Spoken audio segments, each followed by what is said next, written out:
Bienvenue au Nautique de Paris 2014, porte de Versailles, et nous attaquons aujourd'hui le gros dossier du nautique, c'est-à-dire le plus gros bateau jamais exposé au Salon Nautique de Paris, le CNB 76, avec à mes côtés Thomas Gailly, qui est le directeur commercial des chantiers CNB basé à Bordeaux. Alors déjà, comment est-ce qu'on fait venir un bateau de cette taille-là au Salon Nautique de Paris ? Oui, bonjour. C'est pas une aventure qu'on fait tous les jours.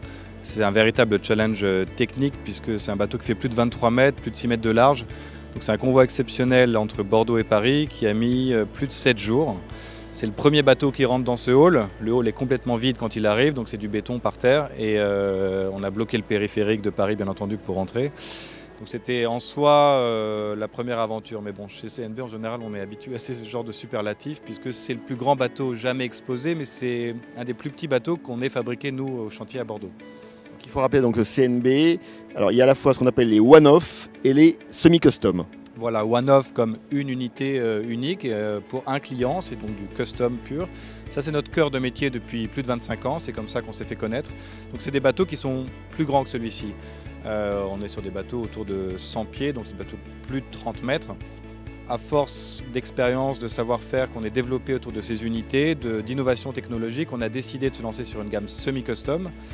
L'idée étant de prendre le meilleur de chacun de ces grands bateaux et d'en faire un bateau à la fois marin, esthétique, pratique, mais que ce soit notre propre modèle. À nous ensuite de travailler sur le process industriel pour proposer ce bateau à un prix plus compétitif qu'un bateau one-off. Elle est là la démarche. Alors quelques points forts de ce bateau.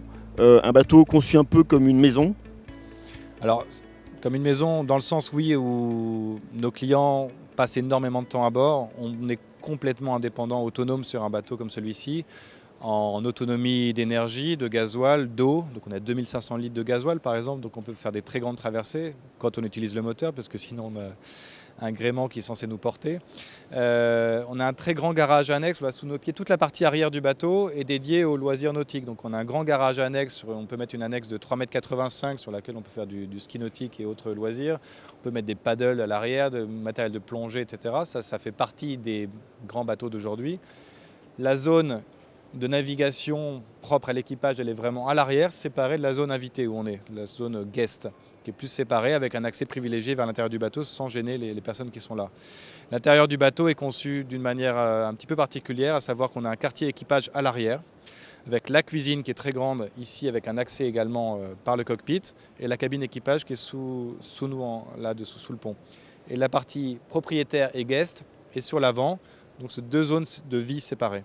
C'est une carène performante. On a travaillé avec Philippe Briand, l'architecte naval, qui est connu pour ses dessins. Mais c'est avant tout un bateau de grande croisière. C'est un bateau pour aller loin. Là, vous êtes sur le CNB 76 numéro 4. C'est un bateau qui va aller en Turquie. Mais à l'heure où je vous parle, le numéro 1 et le numéro 2 sont en train de traverser l'Atlantique. Le numéro 1, c'est pour aller faire du charter location en Caraïbes pendant tout l'hiver. Et puis ensuite, il reviendra en Méditerranée. Le numéro 2, qui est un propriétaire belge, c'est le début de son tour du monde. Il est parti pour un tour du monde. Donc c'est un bateau à la fois familial, convivial, chaleureux, sportif. Il réunit beaucoup de qualités. Quels sont ses points faibles ? Bonne question. Les points faibles, j'ai du mal à les définir. Ça serait peut-être de dire que le bateau est grand, qu'il faut donc un équipage pour gérer ça, parce que c'est pas forcément pour la manœuvre, parce que les manœuvres on les a rendues faciles. Un bateau de cette taille-là, ça demande de la maintenance. Quelles sont par exemple, pour terminer, les petites innovations technologiques à bord ? Il y a beaucoup de petites innovations et de petites choses cachées qu'on voit et qu'on ne voit pas. Les choses qu'on ne voit pas, par exemple, qui sont très importantes aux yeux d'un propriétaire, c'est l'insonorisation, l'isolation phonique. Il faut savoir que quand on fabrique un bateau custom, one-off, il est contractuel que dans chaque cabine, on ne doit pas dépasser un certain nombre de décibels. Voilà, ces choses-là, on les a reproduites sur un bateau semi-custom. Dernière question, donc ça reste un bateau de rêve, un bateau magique. par définition, de toute façon, un bateau, on est vraiment dans le rêve, surtout dans la voile où c'est vraiment un domaine de passionnés. Donc les clients qui viennent nous voir ont ce rêve dans les yeux, ont l'ambition de le réaliser un jour. Donc c'est des projets qui se mènent sur le long terme. Et notre volonté de tous les jours, c'est d'arriver à accompagner ce rêve, à la fois dans la définition du bateau, ensuite pendant la construction du bateau, c'est très important. Les propriétaires viennent plusieurs fois au chantier voir leur bateau naître. Et la mise à l'eau est un moment magique, la livraison et l'accompagnement derrière. Donc on organise par exemple chaque année des rendez-vous de propriétaires en Méditerranée. La dernière fois, on avait une vingtaine de bateaux où on continue à rêver ensemble. Ça nous permet d'avoir un retour d'expérience.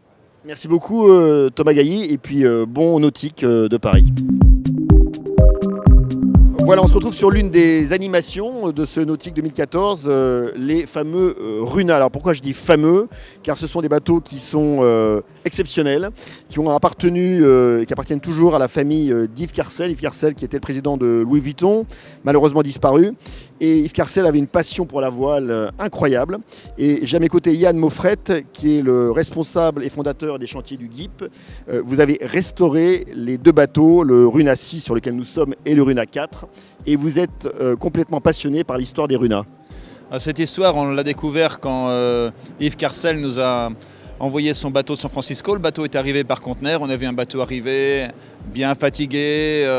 Et puis en dehors des canons de l'histoire, en fait, on connaît beaucoup en France l'histoire des yachts anglais ou des yachts français, mais c'est un bateau danois.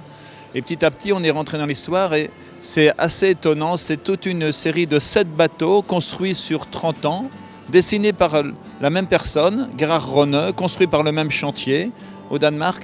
Et quelque part, ce qui était intéressant, c'était que ces bateaux sont construits sont de la même taille et font l'évolution de l'histoire du yachting sur 30 ans. C'est un petit peu une bibliothèque navigante de l'histoire du yachting, des belles années du yachting. Donc ce ne sont pas des très grands bateaux, vous l'avez évoqué. Petite taille, mais on va dire des petits bijoux. Oui, mais petite taille, c'est intéressant, c'est-à-dire que à la fois la beauté et l'intérêt culturel d'un bateau, l'intérêt historique et sa place dans l'histoire de la plaisance n'est pas lié à sa taille. C'est pas obligatoirement un grand yacht de Saint-Tropez qui fait que le bateau est intéressant. Là, ce qui est passionnant, c'est l'histoire dont je vous ai parlé des 7 bateaux et puis l'aboutissement aussi technique. Le bateau est très spécifique pour construire en Baltique avec des choix de bois étonnants. Faut penser que chaque forme du bateau, vous voyez, chaque coupe était faite dans une branche d'arbre qui allait du pied de quille jusqu'en tête. Donc il fallait aller en forêt, trouver toutes les formes. Enfin, il y a des moments qui sont super et tout d'un savoir très spécifique. Alors Yves Carcel était vraiment passionné par cette restauration. Je crois qu'il est venu souvent vous voir, suivre un peu le développement de la restauration de ces bateaux. Oui, en fait c'est un... Bon, on dit le président de Louis Vuitton bien sûr, mais... Évidemment, c'était un homme de métier, c'était un homme qui aimait les métiers, qui aimait les belles choses. Et de ce côté-là, il avait un œil, on pourrait dire, de mécène. C'est-à-dire que son regard était vers la qualité, vers l'histoire et le respect du bateau. Donc c'était un rapport très intéressant et il a su, malgré que c'était un monde qu'il découvrait, il a su arbitrer les choix, à chaque fois les choix avec beaucoup de justesse, vers l'authenticité et l'histoire. Alors ces bateaux peuvent naviguer dans toutes les conditions de mer, ils sont capables d'encaisser les chocs? Bon, c'est des bateaux faits pour naviguer en mer. Après, ce n'est pas des bateaux pour prendre un Force 10, bien sûr, mais c'est des bateaux qui sont sûrs, c'est des bateaux qui sont solides, c'est des bateaux... Par exemple, ce Runa 6 a gagné la régate d'automne du Yacht Club de France, Cannes-Saint-Tropez, alors il y avait eu un orage à 45 nœuds, et c'est nous qui avons gagné. Alors il y a certains secteurs en France dont on dit qu'on a du mal à trouver une main-d'œuvre qualifiée. Est-ce que dans votre domaine, celui des charpentiers de marine, des chantiers navals, vous avez la main-d'œuvre qualifiée sans problème? Une main-d'œuvre qualifiée, c'est jamais sans problème. C'est-à-dire qu'il faut du temps, il faut des centres de formation. Bon, il y a des centres de formation en Bretagne, en Normandie, dans le Midi. On peut former, on a recréé avec l'Éducation nationale un diplôme post-CAP en 2 ans qui s'appelle un BP qui se fait en apprentissage.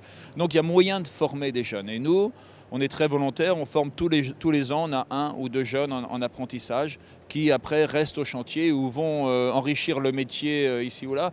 Donc la formation existe, on trouve je dirais pas facilement, on ne trouve pas facilement, mais on trouve des jeunes, évidemment. On trouve plus facilement des jeunes qui ne sont pas formés, donc nous, avec la volonté de les former, que des jeunes qui ont déjà fait leur chemin. Mais c'est un métier qui est ouvert, c'est un métier où on peut trouver du travail, et c'est un métier où il y a une formation qui est construite. Et c'est surtout un métier de passion.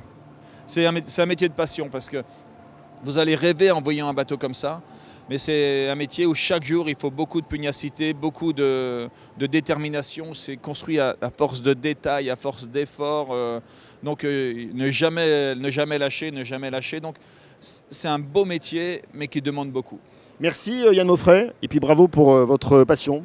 Et nous on se retrouve très vite pour la suite du Nautique 2014.